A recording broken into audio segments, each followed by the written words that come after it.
back to Glitter Budget with your hosts, Anjanette. And Jess. And in today's episode, we're finishing our Robin Williams comedy movies. And this one, we are doing Mrs. Doubtfire. Yeah. Yes. Hello! Like one of my favorite scenes. Yeah, I don't know know. why. It's so good. Anyway, so this movie came out in 1993, directed by Chris Columbus, written by Anne Fine. She wrote the book Alias Madame Doubtfire. That book is what the movie is based on, and the screenplay was written by Randy Mayim Singer and Leslie Dixon. Starring Robin Williams as Daniel Hillard / Mrs. Doubtfire, Sally Field as Miranda Hillard, Pierce Brosnan as Stu, Harvey Fierstein as Frank, Polly Holliday as Gloria, the bitch of a neighbor.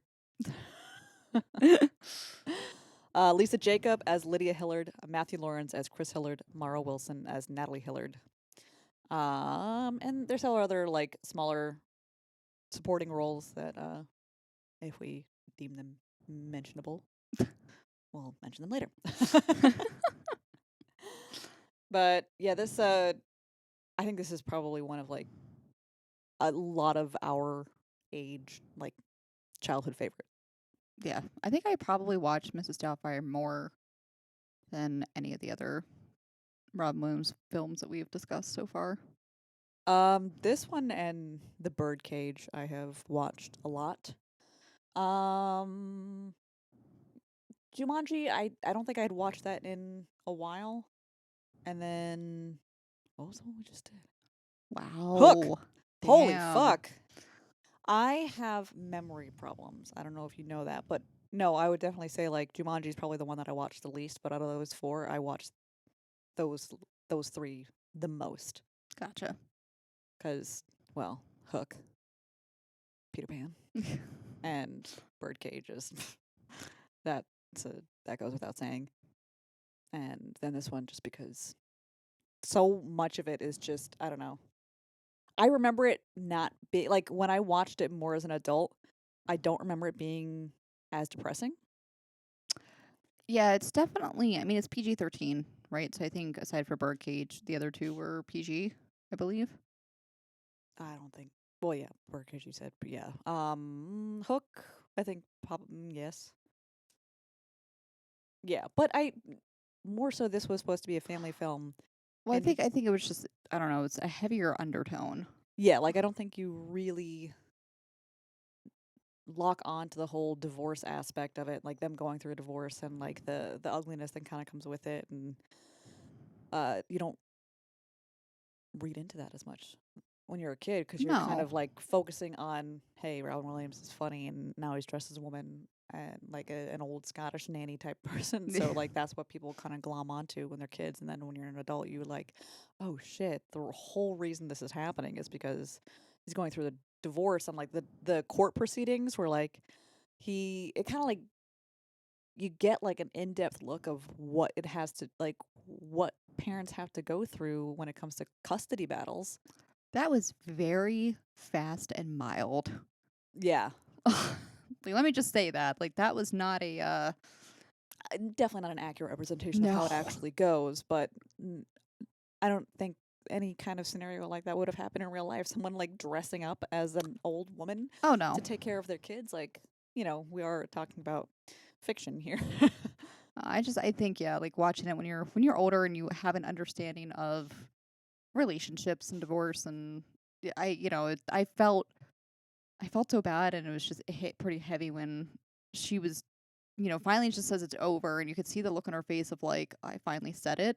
Yeah. And then just the amount of denial that he had, especially when he said his brothers, and his brother's on the phone with their mom, and he's just like, yeah, no, he's here because like his marriage is falling apart, and like, this, that, and the third. He's like, no, it'll blow over. It's fine. It's just Miranda being Miranda. And he's like, Yeah. he's in denial. Yeah. And then just like flashing to the court proceedings and just the look on his face of like, holy fuck, like she wasn't Yeah. kidding this time. And it was just like, he was that typical dad that was never the villain, like was always like their kid's friend instead of like their parent, and just kind of having to face the consequences of like, okay, well now I have to actually prove to a freaking judge and a social worker that I'm fit to still be a parent to my kids. Like he loves his kids more than anything, and he will do literally anything. And he proves that through the whole ridiculous charade that ensues. But like, And he almost like gives it away like right away when he goes over for the interview, and he just is so comfortable around the kitchen. yeah, He almost gives it away. She's like, it's my job to know yeah, these things. it's just like it just makes sense where like where you put everything. Just you know, yeah.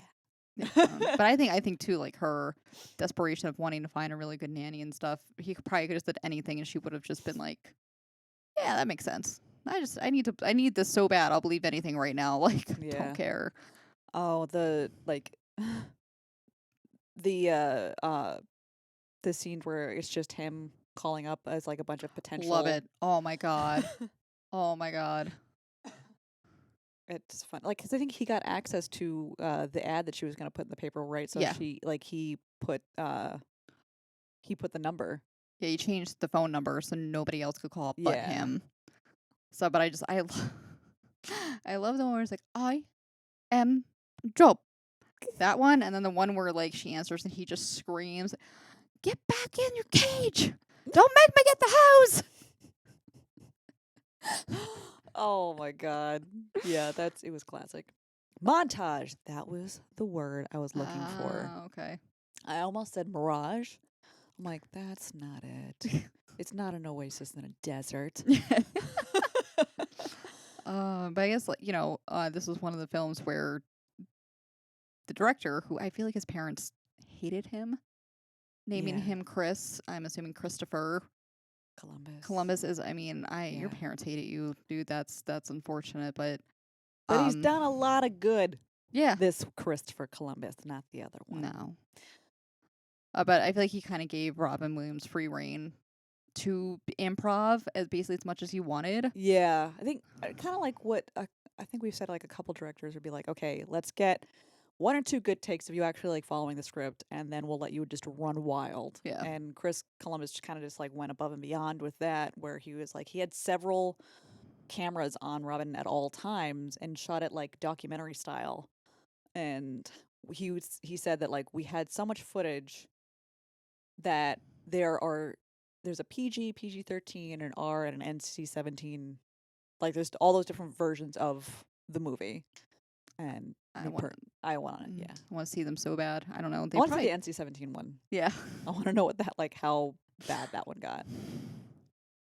But yeah, he would let him just run rampant. I guess Christopher Columbus had seen Robin Williams do like stand up and had just been enthralled with him, saying that like it was just a magical experience watching him because he would just come alive and he was so enigmatic, and it was just that's why he wanted him in this movie, and kind of like why he let him just do his thing, which Robin Williams would call playing. Yeah. So, Oh. and I think that's just fucking adorable. I think too. I mean, like the character that he plays is an actor and a Yeah. voice actor, so I don't know. I feel like there's a lot of like layers to the character that kind of like portrayed him in real life. I mean, Mm-hmm. kind of doing that. He said that he wanted to do the movie because he regrets not spending so much time with his kids. Yeah. He is an actor. He's a voice actor. Like they're Yeah. basically the same person. Kinda. And he drew the experience from his own personal divorce from his first wife, and I believe the wife though was actually one of the producers on this film. Oh, that's weird. Um, so or maybe the wife before her. I don't know how many wives he had. I'm sorry, but no, clearly he couldn't have been drawing the divorce from that wife because she was a producer on this film. Maybe one No, it previously. doesn't mean I don't know. could have been divorced and working together. Maybe she still kept his last name though. Oh. Anyway, I don't know his life story. I'm sorry. But yeah, like there are a lot of improvised lines and whatever in this film. No, we were talking about how he drew real life experience. Yes, Yes. divorce. He used his real divorce to like take the more dramatic scenes, and that was made it more believable and heartbreaking. Ugh. Well, it worked. Yeah, I was depressed. Oh my god. Sorry, but yeah, the some of the best lines and best scenes from this movie weren't scripted. The I feel like is the typical. that's the movie magic, I think. Yeah. The scene where he puts like the cake frosting and uses it as a mask. The set lights were so hot that like the mask wasn't supposed to melt, but the set lights were so hot that it was melting, so he just ran with it. Yeah. This is like perfect too. Going into her fucking her coffee, or was it the tea with EXT, yeah. tea? Yeah. What number 2? And a run by fruiting. I love that one. That's Love it. I think it's funny though. Like when I was again rewatching it, and I guess like paying attention or overthinking it. When he meets the social worker for the first time, and she's like, do you have any special skills? And he just goes through the whole like voice thing. She never picked up on it, like that he was Mrs. Doubtfire, because he had never mentioned that he has a sister or any type of supports and stuff, which is typically one of the questions a good social worker should ask. yes. And then, this person who's like significantly older, Mm-hmm. like then he shows up, and so I don't know. And then you never see them in the same room together. And the fact that, not only is she significantly older, but she's Scottish, whereas Daniel is American. So yeah, I was like, you dumb. Yeah, she wasn't the best social worker, but it worked for comedic effect. It Let's did. just say that. So I did like the scenes with Harvey Firestein. I find that like his voice is just entertaining to me. Yeah. Him in this movie, and then in Independence Day. Oh, I gotta call my lawyer. Oh my god. But he But jumped on the opportunity too to yeah, play that yeah. role. He found out that there was an opening as like Daniel had a gay brother, and he was like, I want it. Because It was born to do it. yeah, I was born for this role. But he loved Robin Williams like impersonations of Harvey. Yeah. So that's why he was like, man, I want to work with him because it would be really fun. That whole montage too, where they were going over just when he shows up of just like, can you make me a woman? Oh, honey, I'm so happy. Oh, it was magical. Him looking like an old Jewish woman. Yeah. Or with the nails. I don't know, honey. I think this might scare is a bit much. Scare the children away. And then the Fiddler on the Roof. Harvey Firestein played the fiddler. If I were a rich man. I know the movie. I know that scene. I've never seen it. Well. Sorry. Here endeth the episode. Wow. No, I'm kidding. It's a woman who's never seen Pretty Woman. Pretty woman. I know the song. Mm. Something about not kissing on the mouth. I feel like that's just standard. No. I don't know. You kiss. What do you kiss on the down south mouth? I feel like that's just standard. Okay.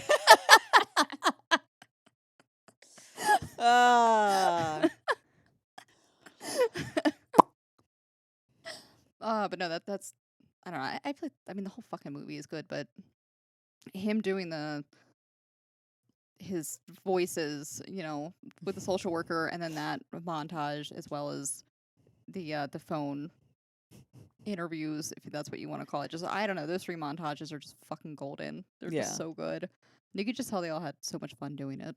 Like, of course, it's just brilliant. Brilliant. Also, Chris Columbus is one of the reasons that Pierce Brosnan became the next Bond. Oh, yes. I see he had, like, made a couple comments of, like, how perfect he would be. And I guess, whoever the fuck was directing Bond at the time kind of asked him, okay, do you know any good actors for, like, the next Bond? He was like, matter of fact, I do. And then the next year or 2 years later, he starred in Goldeneye. Yep. Da-da, da-da. Fun fact, I've never seen a Bond movie. I feel like I've seen at least one. I played Goldeneye on the N64. That Wow. was really fun. It's a good game. Good game. Mhm. N64 was like, That was it was the best. that was- GameCube was good too, Eh, but I- N64. Yeah. Super Mario Brothers 64 with the penguins. Legendary. Legendary. Sorry, what? I don't know. I was just watching you. I went back. I went back into my nostalgia, and I had a good time. I remember trying to get all the stars. I still want to get an old system. Like every time I drive by that game store that's right down the street from here, Yeah. I'm like, I'm gonna go in one day, and then I'm like, no, because then you're really gonna be a couch potato. Don't do it. I might stop there on my way home if you want to go. I won't say no. Because I really want me an N64 now. All right. Anyway, so you guys know what we're doing after we film this episode. Yes. Um, N64. Anyways, but no, I don't know. I don't know as a kid like why this was one of my favorites. I don't know. I mean, probably around the same time my parents went through a brief separation before the official divorce, so maybe that was why. I kind of like related to it somewhat. I mean, my dad never fucking cross-dressed. That you know of. Yeah, You don't know what he did in his private life. that's true. I don't. You don't know what your mom does in your private life. Her Mm. private life, not your private life. That'd be weird if she were in your private life. Well, she kind of is, because she's your mom. Sorry. I'm not fully here No. mentally. And I'm sorry. I'm just that dick that's like just let. I'm not even trying to stop you. She just lets me ramble. Yep. So it's her fault that I go off on tangents. You go off on tangents and I can't speak. So, between the two of us. We're not even a whole functioning person. No. But we've said that before. We used to have a segment on the show called What the Fuck is Wrong with Us? Sometimes we think we should bring it back. Just every once in a while. We throw should. it in there. But we kind of like pepper it in. Just, you see for realsies our Yeah, dysfunction. in real time. Like, we don't have to act out past story. Like, you see it IRL. Yes. And it's sad. It's fine. Oh my god. Anyway, back to the movie. Originally I think in the book, Pierce Brosnan's character was supposed to be much more like villainous Yeah. and kind of be like an asshole, and they didn't want that to happen. So I mean, I'm glad it didn't though. I feel like it was already a pretty, heavy undertone, heavy themed.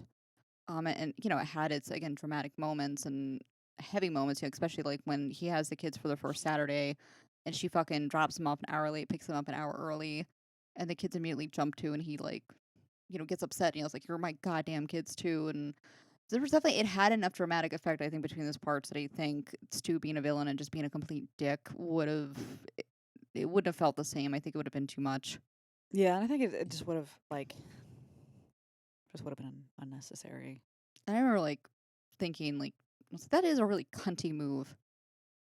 Like you got one whopping day and you're gonna drop them off an hour late and expect them to leave an hour early. That is Yeah. fucking shitty. Like, and I know, like, probably definitely in the beginnings of divorce, separation, or whatever, like, you're going to act kind of selfishly, spitefully, and all that kind of Yeah. stuff, so that you're, because you're just finally acting out all the aggression that you've probably pent up for so long. So that part was believable. Still not acceptable. It was mean, but, believable as someone going through a divorce and dealing with custody battles and all that kind of stuff, and was someone that she believed was completely irresponsible, immature, someone who, yes, is a good father, but is not fit. It doesn't fit in with her schedule and her anal retentiveness and everything like that. Like, she wanted someone more like Mrs. Regimented. Doubtfire. Yeah. More like Mrs. Doubtfire. The cooking scene. Like, I think it was like he oversold it with all the things that he could offer as Mrs. Doubtfire. Yeah. You know, so when he was just like, I could totally cook like this gourmet fucking meal, and he sets his tits on fire. Oh my god. And then he ends up, man, the delivery service for that though Right? was awesome. And he was bitching about how expensive it was, but it was like a really fancy looking meal, and he like fucking got it all set up really quickly. What I find kind of funny though, what Robin Williams did, he would try to see how believable the whole Mrs. Yes. Doubtfire getup was. That he would go to adult bookstores, sex stores, shops, whatever, as Mrs. Doubtfire and buy adult sex things, and no one was the wiser. They did not know that it was Robin Williams in there buying dildos. Not only did they not know that, but I'm more than sure they probably had to just stand there flabbergasted as grandma's going in there buying like a massive wang. Yeah. I don't know. I love it. I love it when actors do that though. Robert Englund did that when they were filming the first Nightmare on Elm Street. Oh yeah. So maybe I think that like both characters have. I mean, you're in makeup like for fucking ever. So like Yeah. if you do like if you're filming like half the day your scenes, and then there's hours in between, and then you have to come back to finish the day with your scenes. Like you can't Mhm. undo that to like stretch your legs or go somewhere. Yeah. You're just in it. So I guess it was him, Johnny Depp, and I think Heather Langenkamp was there as well. They went to go get Chinese food and like just scare their ever living shit out of the guy that's bringing out the food. They drop the food. Oh, Like, poor guy. and he's like, I just want to eat. Yeah, that would suck. 'Cause like, especially like now, just seeing how much prosthetics they'll put actors in. Yeah, I always get freaked out when I see them do like behind the scenes and they're taking like a mold of their face. right. I I feel like I can't breathe when I watch it. Well, I just again in this film when they're in the montage, and they finally were just like, I think we're gonna have to do the whole face, Yeah. and they do the casting, the molding of his face for the mask. I was like, how are you alive right now? Yeah, like how I don't know how people don't die in the process I don't or know. don't I mean, freak out. Like, do they give them like a sedative or some kind of anxiety that's medication? what Jim Carrey was saying when he did The Grinch. He like talked to a Navy SEALs and how to like basically survive torture and interrogation. So he could like mentally just sit throughout that makeup, and the contact lenses were like really painful to wear for like long periods of time. And Oh yeah, the special effects contact lenses are bad. I got one that came scratched or like oh, torn a little bit. So when I put it in my eye, it like scratched my cornea, and I had to not wear contacts for a while. But I had them in for a whole day. They look really fucking cool, they did. but dear Jeebus. That's why one of the last X-Men movies that Jennifer Lawrence was in is Mystique. That's why you hardly ever see her as Mystique, Hmm. because she's like, I'm not fucking doing that again. I'm not doing this amount of makeup, body makeup again. I'm not doing it. It's like 4 or 5 hours. Yeah, especially if it's like whole body like that. Yeah. I know, like I think with when Rebecca Romaine was Mystique in the original, like the Bryan Singer ones, I think the application was even longer. I think they came up with a different setup for Jennifer Lawrence, Yes, they did. but Yeah. I think for Rebecca, it was like they actually like did her whole body, like they did like little scales and they painted her and stuff like that. So I think it was like a much longer process. I'm gonna say hers like a good 6 hours or more, but I also want to make it known that her Mystique was 1,000 times better than Jennifer Lawrence's Mystique. Yeah, yeah, I did like hers better. Yeah. Anyways, Anyway, we digress yet again. Um, Robin Williams had also said that the fat suit that he had to wear was kind of like it felt like he was wearing like a beanbag chair, like spandex and like beans and all put together, and you're just wearing a beanbag chair, like walking around. And it kind of looked like that too when he didn't have like the dress on. yeah. Carpe dentum, seize the teeth. The scene where he has to go back and forth between like the dinner and the meeting with the boss, and he's like just drinking. Oh my god. He's like, "Do you have lipstick on?" It's like, "Oh yeah, I got." Yeah. Uh I don't know. It just kind of gets to that point where, is it worth it at that point? Like stretching it that thin, like fuck. oh no, I would. I have anxiety when I watch that part. It's just like it's too much. It's too much. That and like when he over peppered Stu's food and he ends up choking. He's like, I didn't want to kill the bastard. Yeah. Fuck. Help is It's on the way. Oh. Oh my god. I mean, I guess that there's a way that like you're gonna find out the charade. What better way? Yeah. But seeing Sally Field like get that mad, I was just like, well, I believed it. I believe that she actually got that mad. I believed it, and like anytime I get fooled, and like I'm like, oh my god, the whole like I always go back to that scene where she's like, the whole time. Yes.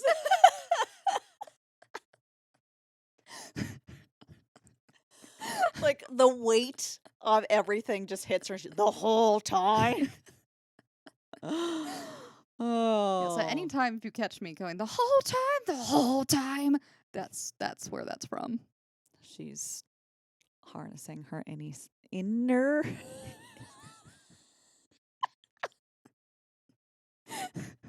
My incy. I almost said any. Innie. Wait, I do I have put an innie. inner. I do. I put inner and Sally together as any. I do in fact have an innie, so you know it's okay. That's good. That's good. Me too. Wow. I don't know how we've made it this far into adulthood. Are we adults? No, again, like this is why I go back when we were talking about Hook. This is why I'm so like anchored into just childlike behaviors and silliness. And Yeah. my That- coworkers would typically disagree with me, but I'm a different person at work. Well, that's Usually. your work persona. Yeah. I wouldn't want to deal with you as a work persona, honestly. Yeah. I'm not that bad. You seem mean. I'm not mean. Really? Human resources would beg to differ, but Oh my god. I mean, I've kind of like there are some I think most people at work don't quite know me. Like they view me as a bitch because I come off as standoffish. Cuz I just don't talk to anyone. I come off as rigid. Yeah. Yeah. Like I'm just not that kind of person that if I don't know you, I'm not going to be like, "Hi, morning. How's it going?" Hey, like that's just not me. No, same. I don't know. If I talk to you on a normal basis or if you talk to me, I will talk to you. But if you don't say anything to me, I'm not saying anything to you. And that one cunt at work. All right, moving on. Sorry. So, next month.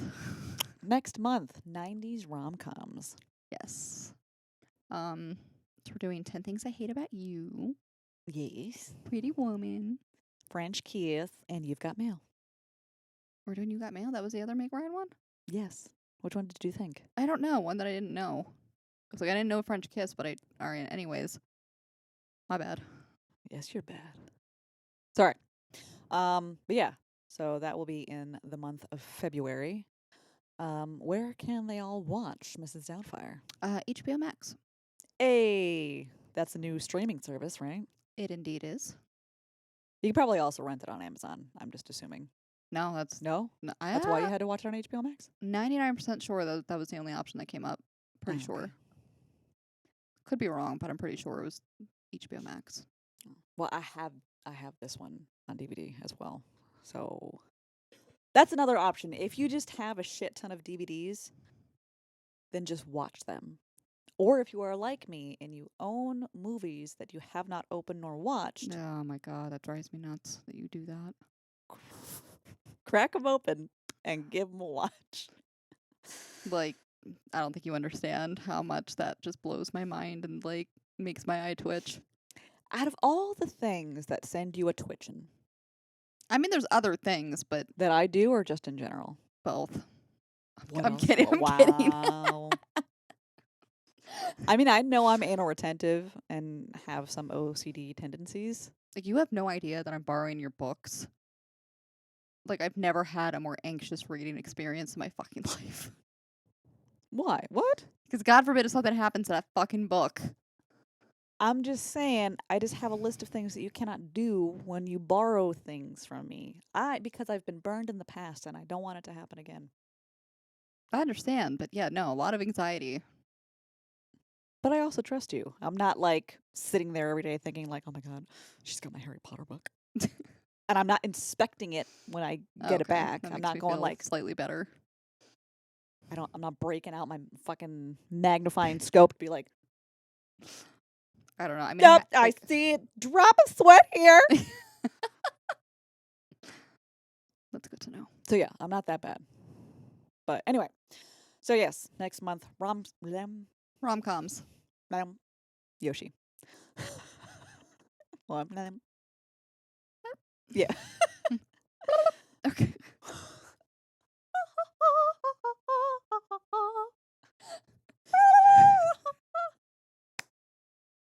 90s rom-coms next month. If you like our vibe, please like and subscribe. We'll have all of our social medias linked in the description box down below, and we'll catch you in the next one. Bye.